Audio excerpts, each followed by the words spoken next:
Сайн байцгаана уу бүгдээрэнд нь өдрийн минь төргий дараагийн кино болсон бодит хэрэгээ ярих гэж байна. Энэ удаагийн кино нь 2007 онд гарсан кино мөксөри буюу Алуурчны дуу хоолой нэртэй солонгосын уран сайхны кино байгаа. Гол дүрд нь Сол Гёнгу, Ким Намжуу, Кандуун жүжигч тоглосон. Кандуун жүжигч Алуурчныхан дүр тоглосон учраас зөвхөн дуу хоолойнд гардаг, царай нь бол гардаггүй байгаа. Бодит хэргийг нь ярихаас өмнө нэг анхааруулга хэлье. Бага насны хүүхдтэй болон жирэмсэн эмэгтэйчүүд үзээд хэрэггүй байх гэж бодож байна. Ягаад гэхээр хүүхдтэй холбоотой хэрэг учраас сэтгэл санаа хямарч магадгүй. 1991 оны 1 сарын 29-ны өдөр Ганнам дүүргийн Апгужон хорооны Hyundai апартаментэд амьдардаг 10 настай Ий Хён Ху гэдэг эрэгтэй хүүхэд найзтайгаа хамт тоглоомын талбай дээр тоглож байдаг. Хэсэг хугацаанд тоглосны дараа найз нь гэрлүүгөө орох хэрэгтэй боллоо гэд хэлсэн чинь Хүү за чи төрүүлээд оржээ. Би жоохон тоглож байгаад орно гэж хэлээд найзаагаа явуулаад савлуур дээр савлаад үлддэг. Энэ мөчөөс хойш хүүг дахин хинч олж хараагүй. Хүүгийн аав нь Иүшил нэртэй тухайн үедээ нэлээд нэр алдартай хөрөнгө мөнгөтэй хүн байсан. Тэгээд хүүн тоглохоор гарчаад нэлээд удаа дахаар нь хайхаар гарсан боловч хүүн огт харагддаггүй. Тэгээд цагдаад мэдгдсэн байдаг. Тэр орой 11 цаг 30 минутын үед гэрт нь утасны дуудлага ирдэг. Тухайн утасны дуудлагыг хүүгийн хойд ээж нь авдаг байгаа. Тэгээд буцаар ирсэн юу гэж хэлсэн бэ гэхээр хүү чинь биднэрт байгаа. Хүүгээ авахын тулд 2 хоногийн дотор 70 сая вон бэлдэх хэрэгтэй. Мөн машин дотроо машины утас суйрлуулаарай. Бас цагдаад хэлж болохгүй шүү гэж хэлсэн. Маргааш нь дахиад хүүгийн гэрт нэг утасны дуудлага ирдэг. Тэр утсаар ярьсан хүн юу гэж ярьсан бэ гэхээр сочууд дүүргийн цагдаагийн газраас ярьж байна. Наана байгаа цагдаа нартаа уцаа өгөөч гэд хэлдэг аахгүй. Мэдээж цагдаа нар тэдний гэрээ уцыг нь чагнаад хажууд нь сууж исэн. Гэхдээ нөгөө ямар ч сочууд дүүргээс өөрсдөл нь залгах цагдаа байхгүй гэдгийг мэдчихсэн учраас ээж рүү чимээг байгаарэ гэсэн юм тохио явуулаад бидний тухай юу ч хэлчихгүй шүү гэсэн тийм хөдөлгөөн үзүүлдэг. Тэгсэн чи ээж нь юу гэсэн үг вэ? Айлын гэрт яхаараа цагдаа байх хэрэгтэй лээ. Манад ямар ч цагдаа байхгүй гэд хэлсэн чинь шууд уцаа тасалчдаг. За тэгээ хүү сургууй хадлага болсноос 2 өдрийн дараа нөгөө хэлсэн ёсоор хэрэгтнүүд бол холбогдсон. Тэгээд холбогдохдоо юу гэж хэлсэн бэ гэхээр хүүгийн аавыг нь бэлдсэн мөнгөө аваад машинтайгаа Гимпо нис хонгоцны буудлын дээр хүрээд ирээ гэд хэлдэг. Гимпо дээр яваад очисон чинь уучлаарай Гимпо дээр уулзах боломжгүй болчлоо. Хотын төв рүү хүрээд ир гэд хэлдэг. Тэгээд хүүгийн аав ч гэсэн хотын төв рүү дахиад машинаа бариад явсан боловч хотын төвд очисон чинь дахиад дуудлага ирсэн ээ. За одоо энэ удаа Чуммуруу дүүргийн театрын урд уулзъя гэд хэлдэг байгаа. Театрын урд яваад очдог. Гэтэл юу гэж хэлсэн бэ гэхээр одоо машиныхаа цонхыг онгоолгоод тэгээд өөрөө яг хажуудаа байгаа дахианы газар руу ороо гэж хэлдэг байгаа. Яг энэ үед нь гэртээ байгаа хүүгийн ээж рүү дуудлага ирдэг. Тэгснэ юу гэж хэлдэг вэ гэхээр та нарыг бид нар цагтаад битгий хэлээрэй гэж хэлсэн мэдтэй. Ягаад цагтаад хэлчихэж байгаа юм бэ гэдэг аахгүй. Тэгсэн чинь уул нь бол цагдаа машинтай тэднэрийг дагаагүй. Нэг цагдаагийн ажилтан машин дотор нуугдаад жолоо барьж байгаа аавынх нь артлын суудал дээр ингээд доошоо ямар ч харагдахгүйгээр нуугдаад ингээд явж исэн юм байлээ. Тэгээ тэрийг бол зүгээр гаднаас нь харж байгаа хүн харах боломжгүй. Тэгээд ийш тийшээ явуулж авах хооронд ардаас нь дагж байгаа ямар ч машин байхгүй учраас цагдаа дагж байгааг мэдэх ямар ч боломжгүйсэн байхгүй. Гэсэн чи ээж нь сандарсандаа манай хүүгийн аав ганцаараа очихосоо айгаад ч юм уу санаан зовоод ч юм уу хамаатныхаа хаа дагуулад очичжээ уучлаарай гэж хэлчихдэг байхгүй. Тэгээд машин дотор нь өөр ааваас нь өөр хүн байгаа гэдгийг энэ баригдуулчихдаг байхгүй. Тэгэд энэ хэрэгтэн нь бүр амар зөвүүн хэрэгтэн байгаа зү тий. Тэрвээ ингээд за үнэхээр хүн дагж гэнэ үү гэдэг ингээд наашин цааш нь явуулсан гэж бодлоо гэхэд ямар ч хүн дагаагүй байгааг энэ харсаар байжээж ингээд цохилдуулах гэж ээж рүү бас ингээд залгаж асууж байгаа байхгүй. Маргааш нь буюу хүү сургаал болсны 3 дахь өдөр дахиад хэрэгтнүүд аавыг нь Гимпо дээр хурч ир гэж хэлдэг. Яваад чинь дахиад хинж гарч ирдэггүй. Тэгснээ гэрлүүн залгаад за энэ удаад ээжийг нь явуул 2 цаг 20 минутын орчимд Сэжүн гудамжны номын дэлгүүрийн уртаал машин орхиод яваа гэж хэлдэг.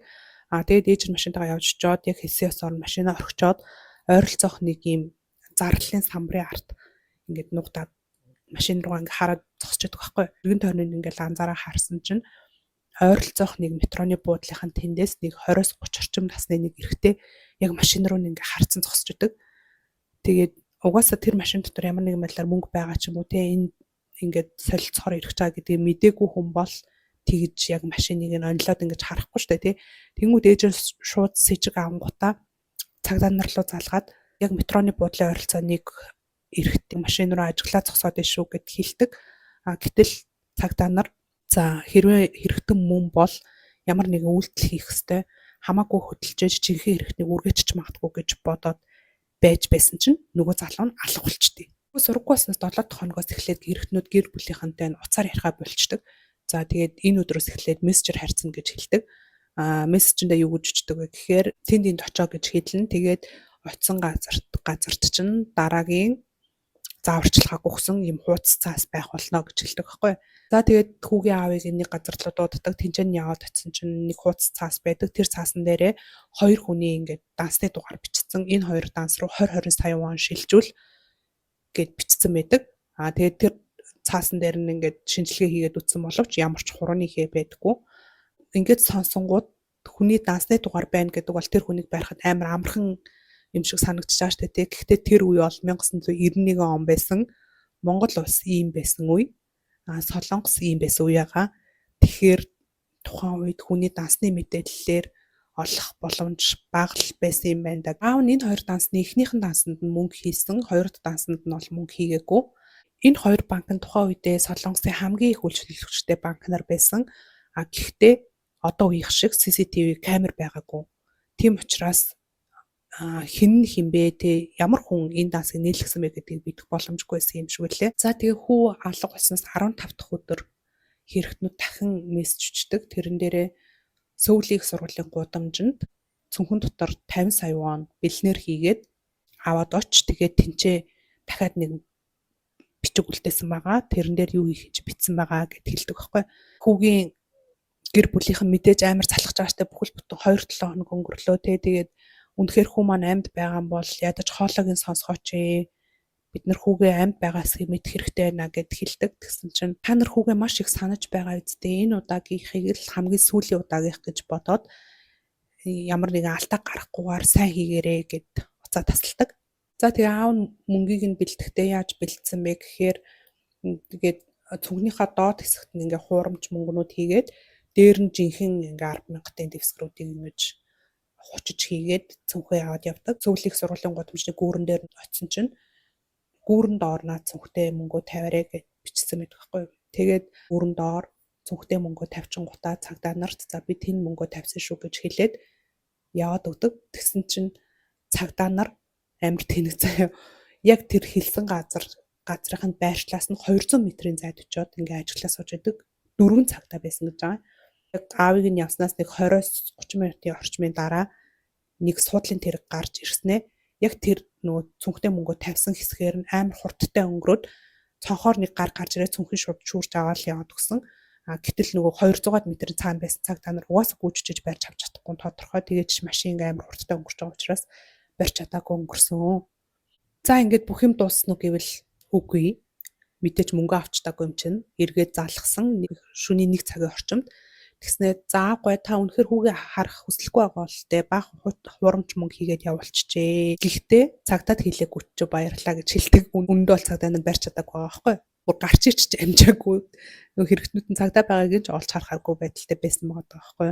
Тэгээ маргааш нь буюу хүү сургууль алгууснаас 16 дахь өдөр дахиад нэг мессеж ирдэг. Тэрэн дээр нь юу гэж хэлсэн байдаг вэ гэхээр ойролцох апартментын чинь хогны савн дотор зааварчилгаатай цаас байгаа шүү гэд мессеж ирдэг.